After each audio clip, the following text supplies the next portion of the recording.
ఆయన చాలా శక్తి గలవాడు కాబట్టి ఆయన్ని దేవుడు అని పిలవగలరు. ఇప్పుడు చూడండి, నేను ఏదైనా చేసేయగలను అని అనుకోండి, నన్ను ఏమని పిలుస్తారు? నన్ను ఆయన ఏమని పిలుస్తారంటే ఆయన ఏం చేయగలరు? దేవుడు అంటారు. ఏమంటారు? అదేనా చేయగలడు దేవుడు అంటారు. ఇప్పుడు నేను ఏమీ చేయలేదు, నా దగ్గర నీ సామర్థ్యాలను బట్టి కొనుక్కుంటారు. ఆమె అందుకని అంటున్నాడు. చూడండి, మనకి కీర్తనల గ్రంథం చూసినట్లయితే కీర్తనల గ్రంథము 147:5. కీర్తనల గ్రంథము 147:5.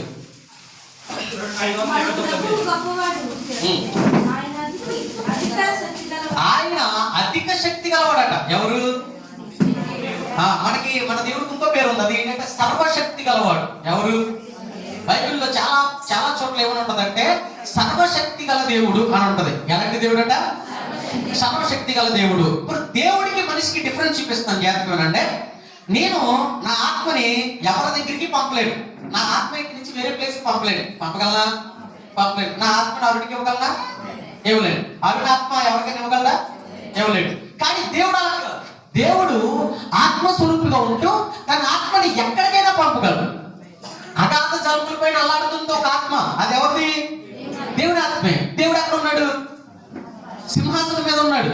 సింహాసనం మీద ఆసీనుడై ఉన్నాడు. కానీ ఆయన ఆత్మని అక్కడికి పంపగలడు, అక్కడి నుంచి మరలా ఎక్కడ పంపగలడు? అంటే ఎంతమందికైనా ఆయన ఆత్మని విభజించగలడు. కాబట్టి ఆయన ఎవరు?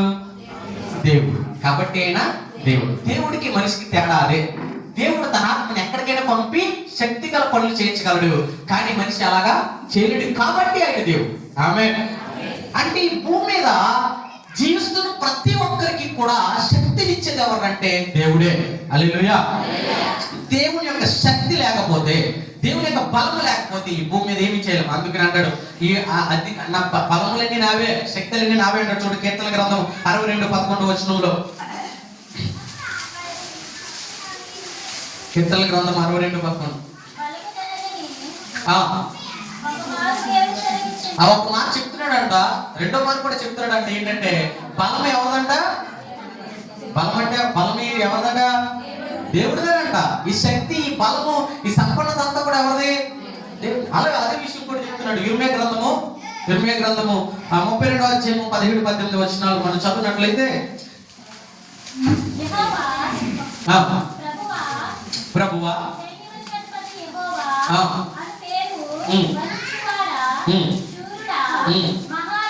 ఇక చూడండి, సూర్యుడా, మహాదేవా,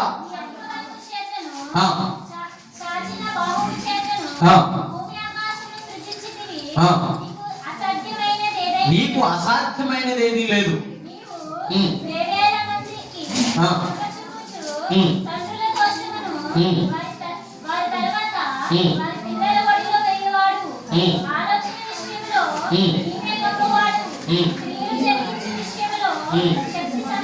ఇదిగో ఎలాంటి క్రియలు జరిగించే విషయంలో శక్తి సంపన్నుడంట.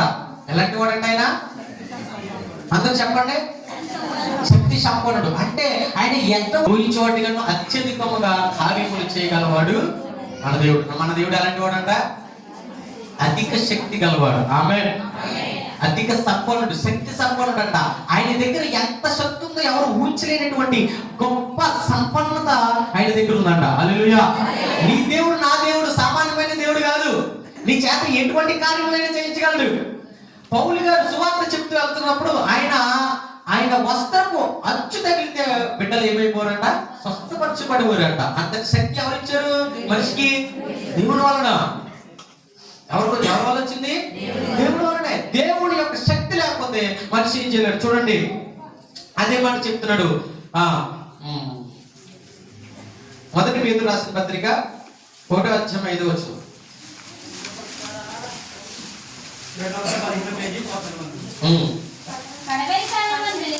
1వ అధ్యాయం కడవరి కాలమందు బయలుపరచబడినప్పుడు రక్షణ మీకు కలిగినట్లు ఇదిగో దేవుడి శక్తి చేత కాపాడబడు. మనమందరం కూడా ఎలా కాపాడబడుతున్నామంట చెప్పండి. అందరూ కూడా దేవుడి శక్తి చేత కాపాడబడుచున్నామంట. ఆమేన్. దేవుడి శక్తి లేకపోతే మనం కాపాడబడలేము. దేవుని యొక్క శక్తి లేకపోతే మనం కాపాడబడలేము. దేవుని యొక్క శక్తి ఉన్నది కాబట్టి మనం కాపాడబడుతున్నాం. దేవుని యొక్క శక్తి మన బయట పని చేస్తుంది కాబట్టి కాపాడబడుతున్నాం. మీరు చాలా మంది అనుకుంటారు దేవుడు వేరు ఆత్మ వేరు అనుకుంటారు. అలా కాదు, దేవుడు ఆత్మ ఒకటే కాబట్టి ఆయన దేవుడు, ఆయన ఆత్మ ఉండబట్టి మనందరం కూడా ఏం చేయబడుతున్నాం? కాపాడబడుతున్నాం. హల్లెలూయా. కొంతమంది దేవుడు కార్యాలను గుర్తించలేరు, కొంతమంది దేవుని యొక్క అద్భుత కార్యాలని వాళ్ళు గ్రహించలేరు. అందుకని అంటున్నాడు మత్తయి సువార్తలో, మీరు చూడండి మత్తయి సువార్త 22:29 వచ్చిన మత్తయి సువార్త 22:29 వచ్చిన అందుకు యేసు తీసుకున్నారా పేజ్ నంబర్ 23 పేజ్ నంబర్ 22:29 వచ్చిన అందువలన యేసు లేఖనములు గాని దేవుని శక్తిని గాని ఏం చేస్తున్నారట? ఏమి తెలియక, దేవుని యొక్క శక్తి అంటే వారికి తెలియక వాళ్ళు ఏం పడుతున్నారట? పొరపడుతున్నారట. మనకేం కావాలి? దేవుని యొక్క శక్తి అంటే నువ్వు తెలుసుకోవాలి. మనం అనుకుంటాం నా బలం కాబట్టి నేను బతికేస్తున్నాను, నా శక్తి కాబట్టి పని చేసుకోగలుగుతున్నాను, నేను కాబట్టి జీవించగలుగుతున్నాను అని అనుకుంటాను. కానీ విషయం ఏమిటంటే ప్రతి ఒక్కరిలో కూడా దేవుని శక్తి వల్లనే మనం బ్రతుకుతున్నాం. ఈ రోజు నేను చేయలేసి ఒక పని చేయగలుగుతుందంటే కారణం దేవుని యొక్క శక్తే. లేదంటే దేవుని శక్తి లేదు. దేవుని శక్తి లేకపోతే మనిషి బ్రతకలేడు. నువ్వు ఈ దగ్గర ఎంత డబ్బున్నా, ఎంత సంపన్నత ఉన్నా, నీ దగ్గర ఎంత ఆస్తున్నా, ఈ రోజున దేవుని శక్తి నువ్వు గుర్తించకపోతే నువ్వు జీరో. నువ్వు ఏ పని చేయలేవు. మన దామెట్టుపల్లిలో ముద్రగడ మన ఇంట్లో ఒక ఆయన 30 సంవత్సరాల పైన ఉంటాయి, 40 సంవత్సరాల దగ్గర వాడు కాపీలు వచ్చి చెప్పాడు. ఆస్తి కొడు వాళ్ళంత డబ్బు వాళ్ళంత ఆస్తి ఉంటుంది. కొరియర్ ఇవ్వడానికి వెళ్తున్నప్పుడు అప్పట్లో ఇలా జోబులని తీసి డబ్బులు ఇచ్చేవాడు. ఎత్తే 500 కట్టే వచ్చి బయటికి, మళ్ళీ ఇంకో కట్టే రాదు. ఇంకా 500 కట్టే చిల్లర కూడా ఉండదు ఆయన దగ్గర. ఇప్పుడు కూడా కట్టలే కాపీలు వచ్చినాయి. ముందు కనుక్కోలేకపోయాడు. కాపీ ముందు తగ్గేసి చెప్పాడు. ఏమన్నా బలంగా ఉంటాడు, హీరోలో ఉంటాడు, సినిమా హీరోలో ఉంటాడు. ఇద్దరు ఆడపిల్లలు ఏమైపోయాడు వాళ్ళిద్దరు. ఎప్పుడు స్వాంగాలు వేసుకున్నాడు, స్వాంగాలు వేస్తారు. ఏది కూడా ఆయన్ని ఏం చేయలేదు, కాపాడలేదు. మనలో దేవుని శక్తి పనిచేస్తూ ఉంటుంది. అది దేవుని యొక్క బలం ఏంటో మనం గ్రహించకపోతే మనం ఎప్పుడు ఏమైపోతాం మనకు తెలియదు. ఈ రోజున ఆరోగ్యంగా ఉండగలుగుతున్నాం అంటే కారణం దేవుని యొక్క శక్తి నీ మీద ఉంది కాబట్టి. ఆయన కాదు అనుకున్నాడంటే నువ్వు ఏ పని చేయలేవు, నువ్వు ఏమాత్రం కూడా జీవించలేవు. ఈ భూమిని అందరికీ సమానంగా పంచుతున్నాడు దేవుడు. దేవుని యొక్క శక్తిని నీకు నాకు ఎలా ఇస్తున్నాడో అన్ని జనులకు కూడా అలాగే ఇస్తున్నారు. కానీ గుర్తించక చాలా మంది ఏమవుతున్నారంటే, అందుకని అంటున్నాడు మీరు ఎరుకకే దేవుని శక్తిని ఎరుకుంటున్నారు. మీకు తెలుస్తలేదు దేవుని శక్తి అంటే ఏంటో, దేవుని యొక్క బలం ఏంటో మీకు తెలుస్తలేదు, దేవుని యొక్క ఆ యొక్క మహా సామర్థ్యం అంటే ఏంటో తెలుస్తలేదు. అంటున్నాడు పర్వతంలో నిర్మించగల శక్తి నాకు ఉందన్నట్టు. కీర్తన గ్రంథము 65:6 కీర్తన 65:6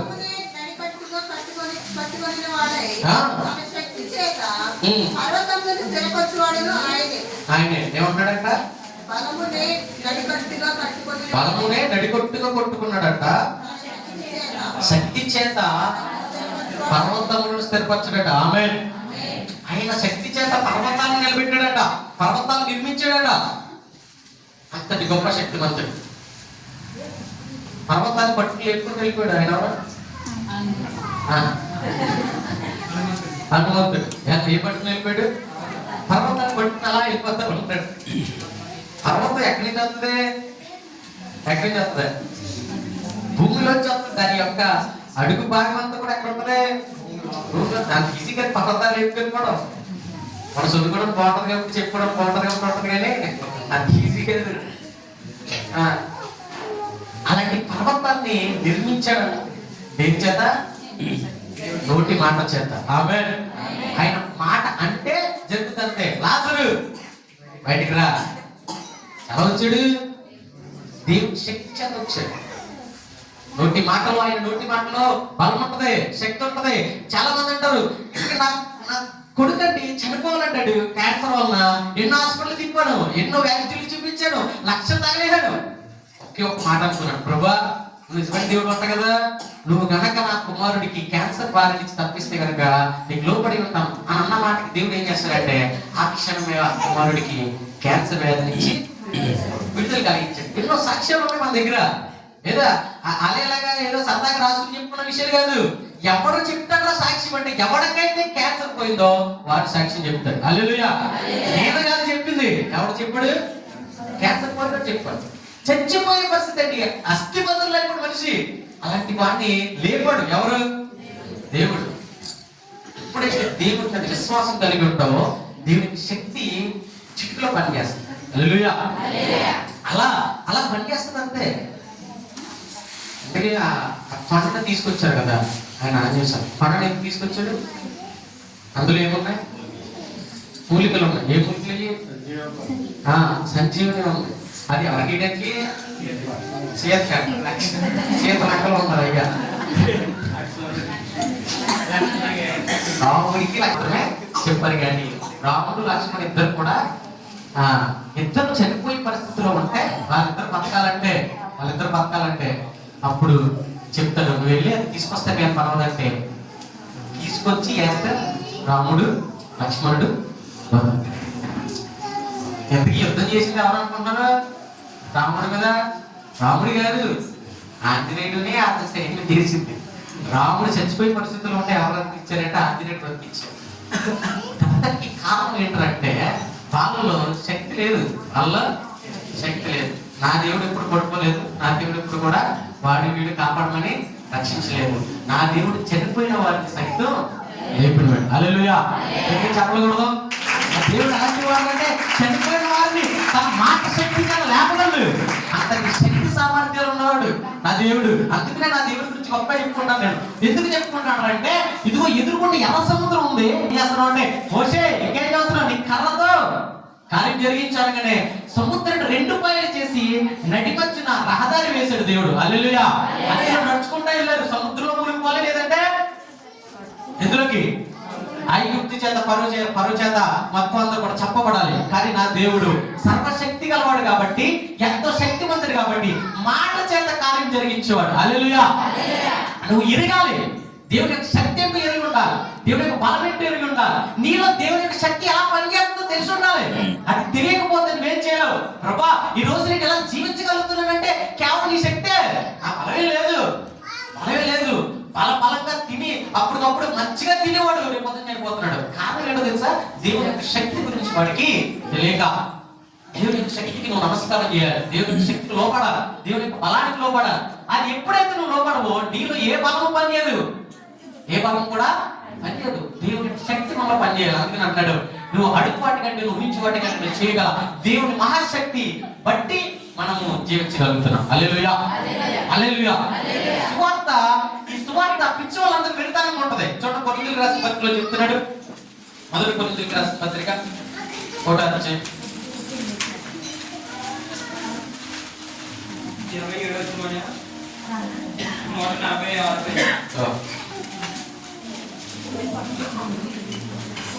మొదటి కొరింథీయులకు రాసిన పత్రిక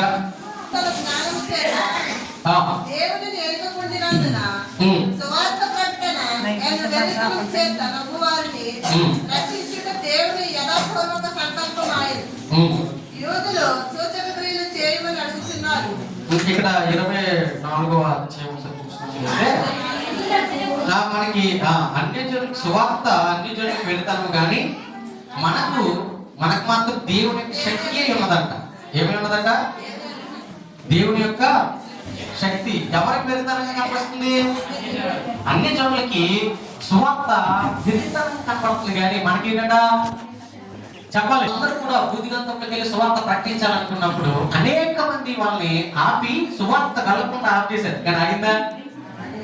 మనుషులు చేత రాయబడింది, మనుషుల చేత మాత్రమే పూజించబడే ఒక వ్యక్తి గురించి అనుకో, ఇక్కడి నుంచి దాటి ఎక్కడికి వెళ్ళదు.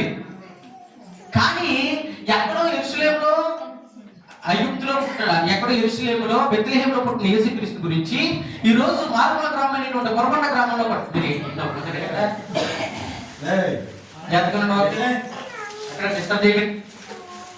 ఎక్కడో ఐగుప్తులో ఉన్నటువంటి ఐగుప్తు బెత్లెహేములో ఉన్నటువంటి యేసుక్రీస్తు గురించి ఈ రోజున మనం మారుమూల గ్రామమైనటువంటి మొరమంట గ్రామంలో మాట్లాడుకోగలుగుతున్నామంటే కారణం దేవుని యొక్క శక్తి వలన స్వార్థ.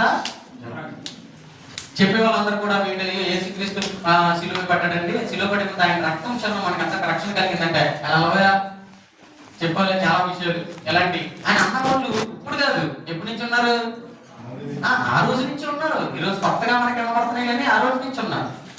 అవన్నీ కూడా దాటుకుని సువార్త ఎక్కడి వరకు ఎందుకు వచ్చిందంటే ఆయన యొక్క సిలువలో ఉన్నటువంటి శక్తి అలాంటిది, ఆయన సువార్తలో ఉన్నటువంటి శక్తి అలాంటిది. అందుకని అన్నాడు ఎవరైతే అన్ని జనులకి దేవుని సువార్త అన్ని జనులకి వెళ్తారని ఉంది కానీ విశ్వసించే వారికి అది ఏంటంట దేవుని యొక్క మహాశక్తి.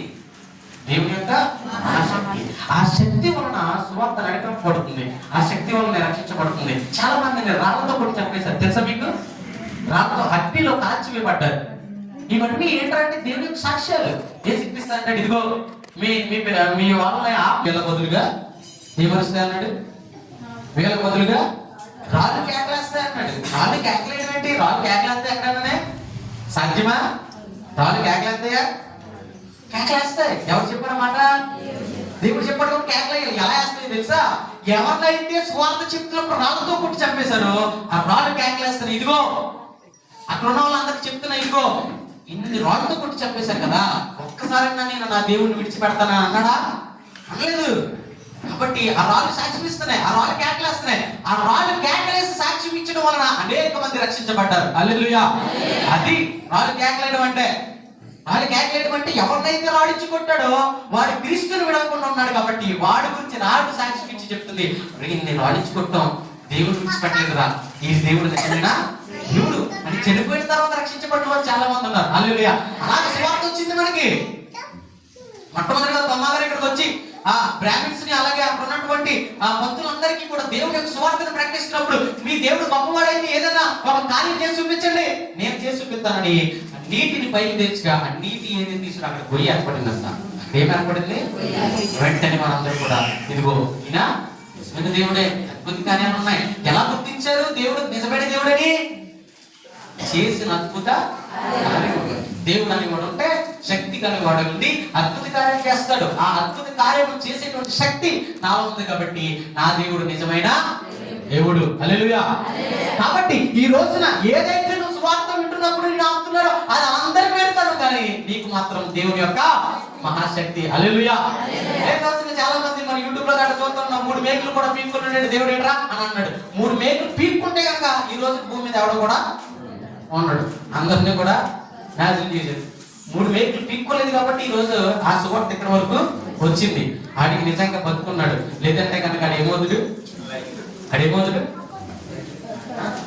చనిపోతుడు. యేసుక్రీస్తు యొక్క సిలువలో ఆ 3 మేకులు పీక్కోకుండా కారిన రక్తము చేత ఈ రోజు మనందరికీ కూడా రక్షణ కలిగింది. అదే దేవుని యొక్క మహాశక్తి. గట్టిగా చెప్పకూడదు. హల్లెలూయా. అది జరగకపోతే ఇది జరగదు. ఈ రోజున నిజంగా కొట్టిన ప్రతి ఒక్కడి మీదకి మనం రాయిస్తున్నాం అనుకో సువార్త ఇక్కడ వరకు రాదు. దేవుడు మాకు అది నేర్పలేదు. దేవుడు మాకు ఏం నేర్పించాడు అంటే సమాధానం నేర్పించాడు. ఏం నేర్పించాడు? సమాధానం నేర్పించాడు. కొట్టినాడు మనం తిరిగి కొట్టలేవా? మన చేతులు లేవా? మన పాలు లేవా? ఉన్నాయి లేవా? కొట్టడం మనం తిరిగి కొట్టలేమా? కానీ ఎందుకు కొట్టలేకపోతున్నాం అంటే కొట్టడం మన దేవుడు మాకు నేర్పలేదు. మా తండ్రి మాకు అలా నేర్పలేదు. మేము ఆయన పిల్లలం. లేదంటే ఈ రోజు స్థిరపడిన వాడికల్లా స్థిరపడితే క్రైస్తవులు ఈ పాటికి అన్ని దేశంలో ఉన్నటువంటి మతస్థులందరినీ కూడా ఎప్పుడో చంపేది. కానీ దేవుడు మనకు అది నేర్పలేదు కాబట్టి సువార్త ఇక్కడి వరకు కూడా వచ్చింది. దీని తర్వాత కూడా అనేక ప్రదేశాలకి. హల్లెలూయా. దీని అంతటికి కారణం ఏంటంటే దీని అంతటి నడిపించేది ఎవరట? దేవుని యొక్క శక్తి. హల్లెలూయా. అందులో చూడండి అదే 1 కొరింథీయులు 1:18 చదివేసామా? నశించున్న వారు పెరుగుతాను కానీ రక్షించబడుతున్న మనకి దేవుని శక్తి. అది 2వ అధ్యాయం 1 కొరింథీయులకు రాసిన పత్రిక 2వ అధ్యాయం 4వ వచనం. మీ విశ్వాసము మనుషుల జ్ఞానము ఆధారం చేసుకొనక దేవుడి శక్తిని దేని ఆధారం చేసుకుని ఉండాలట? మన జ్ఞానము మనుషుల యొక్క శక్తిని బట్టి కాదు కానీ దేవుని యొక్క శక్తిని ఆధారం చేసుకుని ఉండాలి. హల్లెలూయా. మీరు ఎప్పుడు కూడా దేవుని శక్తి చేత నడిపింపబడాలి. దేవుడు అదే కోరుకుంటున్నాడు. మనుషుల జ్ఞానం చేతవద్దు. మనుషుల జ్ఞానం ఈ రోజు పని చేస్తే రేపు పొద్దున పని చేయకపోవచ్చు. మనుషుల జ్ఞానం ఈ రోజు నేను ఘనంగా పెంచవచ్చు, రేపు పొద్దున అదే జ్ఞానం నిన్ను తొక్కేయచ్చు. కానీ నీకు కావాల్సింది అది కాదు.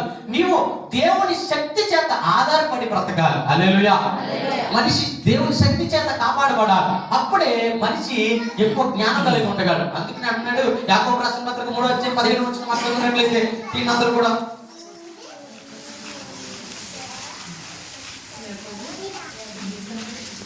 ఈ జ్ఞానము మనకు విరోధముగా అబద్ధమాడవద్దు. ఈ జ్ఞానము పై నుండి దిగివచ్చిన కాక భూ సంబంధమైనది ఏది ప్రకృతికి సంబంధమైనది ఏది దైవ జ్ఞానము ఒంటిదైనను ఏలయనగా ఇదిగో మీరు ఇహలోక జ్ఞానమును ఇహలోక సంబంధమైనటువంటి జ్ఞానం చేత తెలివిజ్ఞానం చేత మీరు నడుచుకున్నట్లయితే మిమ్మల్ని అంటున్నాడు ఇదిగో అది దెయ్యముల జ్ఞానం అంటాడు. దేని అంటాడు? దెయ్యముల జ్ఞానం అంటాడు. మీరు ఈ జ్ఞానంతో వద్దు. ఇది ఏ జ్ఞానంతో వద్దు? ఇహలోక జ్ఞానంతో వద్దు. భూ సంబంధమైన జ్ఞానంతో వద్దు. మీరు దెయ్యముల జ్ఞానంతో మాట్లాడొద్దు. మీరు ఏ జ్ఞానంతో మాట్లాడాలి? దేవుని యొక్క జ్ఞానంతో మాట్లాడాలి. అందుకు చెప్తున్నాడు అయితే పైనుండి వచ్చు జ్ఞానము మొట్టమొదట ఎలాంటిదట? మనకి ఎలాంటి జ్ఞానం కావాలి? పవిత్రమైనటువంటి జ్ఞానం కావాలి. రెండు సమాధానమైనది. ఎలాంటిదట? ఇది ఎవరైతే సమాధానం లేకుండా ఉంటారో వాడికి దేవుడి జ్ఞానం లేదని అర్థం. దేవుడి శక్తి వాడి మీద పనిచేయట్లేదని అర్థం. పరలోకం నుండి దిగి వచ్చిన జ్ఞానము ఏదైతే ఉందో అది దేవుని యొక్క మహాశక్తి వలన రక్షింపబడుతుంది. హల్లెలూయా. నడిపింపబడుతుంది. అది నడిపించబడాలి అంటే దేవుని యొక్క మహాజ్ఞానం సమాధాన జ్ఞానం. కొంతమంది మనుషుల జ్ఞానము దయ్యాల జ్ఞానం చదువు. సమాధానం అంటే ప్రతి ఒక్కరికి సమాధానం ఉండాలి. ఏది మాట్లాడినా ఎప్పుడు గొడవ వెళ్దామని చూస్తుంటారు కొంతమంది. ఏదైనా ఒక మాట అంటే దొరికిందిన సొంతని ఇంకా మీదకి గొడవ దూసుకెళ్ళిపోతారు. ఇది ఎవరి జ్ఞానం అంటాడు? దయ్యముల జ్ఞానం అంట. ఇది ఎలాంటిది?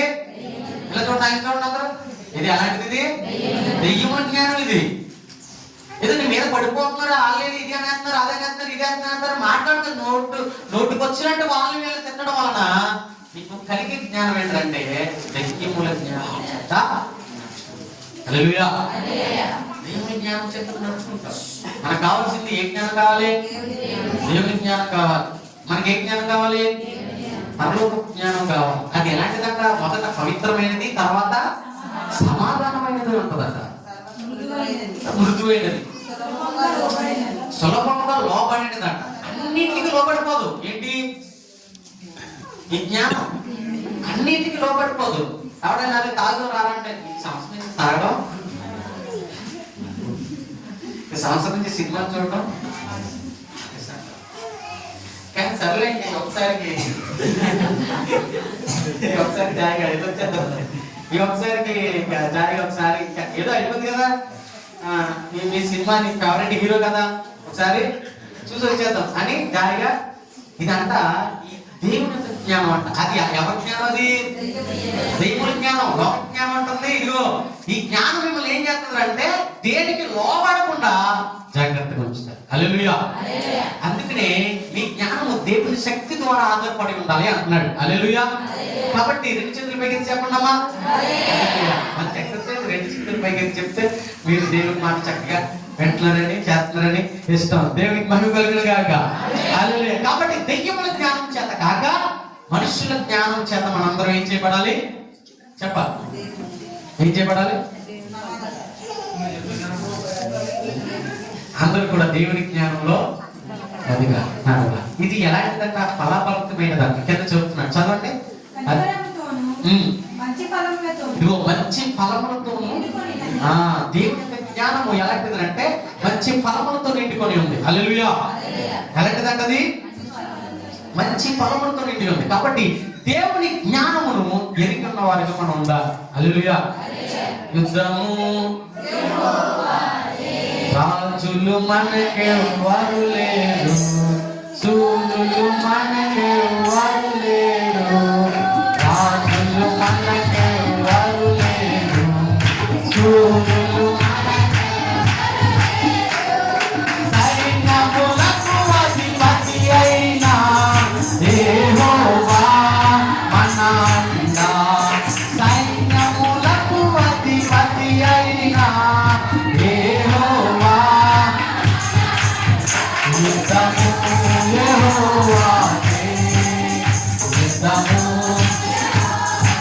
ఇరుగు గోడలు ముందున్నా, వేగ సముద్రము ఎదురైనా, ఇరుగు గోడలు ముందున్నా, వేగ సముద్రము అద్భుత మనగుండా భయమేలా,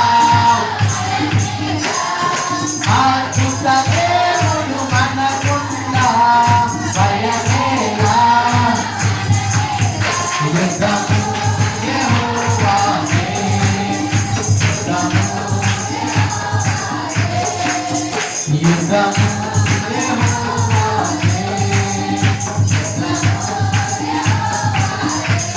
హల్లెలూయా. దేవుని యొక్క శక్తి మన జీవితంలో పనిచేస్తే మనకి అసాధ్యమైనది ఏది కూడా లేదు. సమస్తమును సాధ్యం చేయగలదు. మన బలహీనతలో కూడా మన బలపరిచేది ఏంటంటే దేవుని యొక్క శక్తి. నువ్వు జీవించిపోతున్నావు, నువ్వు ఎన్నో ఆలోచనలు చేత బాధపడుతున్న సమయంలో కేవలం నీకు శక్తి ఇచ్చేది ఒకటి, దేవుని యొక్క శక్తి. అది తప్ప ఇంకేది లేదు. నువ్వు కేవలం విశ్వసించాలి అంటే, ఎవరైతే విశ్వసిస్తారో వారికి మహాశక్తి దేవుని యొక్క శక్తి. ఎవరైతే విశ్వసించారో వారి జీవితంలో ఏమీ జరగదు. వారికి అసలు ఆశ లేదు, దేవుడు అంటే భయం లేదు, దేవుడు అంటే భక్తి లేదు, దేవుడి యొక్క ఆలోచన లేదు, దేవుడి యొక్క శక్తి మీద వారికి ఏమాత్రం కూడా నమ్మకం లేదు. ఎప్పుడైతే నువ్వు విశ్వసిస్తావో దేవుడి కార్యములు నీ చేతుల్లో జరిగితే. అందుకని అన్నాడు, ఎవడైతే విశ్వసిస్తాడో వాడు అడుగు వాటి కంటేను ఊహించు వాటి కంటేను అత్యధికమైనటువంటి క్రియలు చేయగలరు. వాళ్ళు గట్టిగా చెప్పకూడదు. హల్లెలూయా. నీ దేవుడు సమానమైన వాడు కాదు. నీ దేవుడు ఏదో పైన మంత్రం చదివేవాడు కాదు. నీ దేవుడు నువ్వు అడిగిన వాటికంటే గొప్ప కార్యాలు చేయగలడు. హల్లెలూయా. ఊహించు వాటికంటే అధికమైనటువంటి కార్యాలు చేయగలగాడు. అంతలా చేయగలవాడు కాబట్టి ఆయన ఎలాంటి వాడు అంటే సర్వశక్తి గల దేవుడు. ఆమేన్. బలమైన దేవుడు, శక్తి గల దేవుడు. అలాంటి దేవుడిని కలిగి ఉన్నాం మనం. అలాంటి దేవుడిని కలిగి జీవిస్తున్నాం మనం. హల్లెలూయా. రోజు మనందరం కూడా ఇలా ఉనికి కలిగి శక్తి కలిగి ఉన్నామంటే కేవలం ఆయన ఇచ్చినటువంటి ఆయన. అందువలన మనందరం కూడా బ్రతకగలుగుతున్నాం, జీవించగలుగుతున్నాం, జీవిస్తున్నాం కూడా. అటువంటి జీవితం దేవుడు మనకు అనుగ్రహించాడు కాబట్టి ఆయన ప్రేమను కలుగునండి, ఆయన శక్తిని తెలుసుకోండి. దేవుని శక్తి యందు భయభక్తులు కలిగి జీవించండి. మీరు దేవుని యొక్క శక్తి కలిగి, దేవుని యొక్క ఆత్మ కలిగి నడుస్తారని, జీవిస్తారని ఆశిస్తూ వాక్యాన్ని ముగిస్తున్నాను. ప్రార్థన చేస్తున్న అందరూ కూడా ప్రార్థనలో ఎక్కువ కొద్ది నిమిషాలు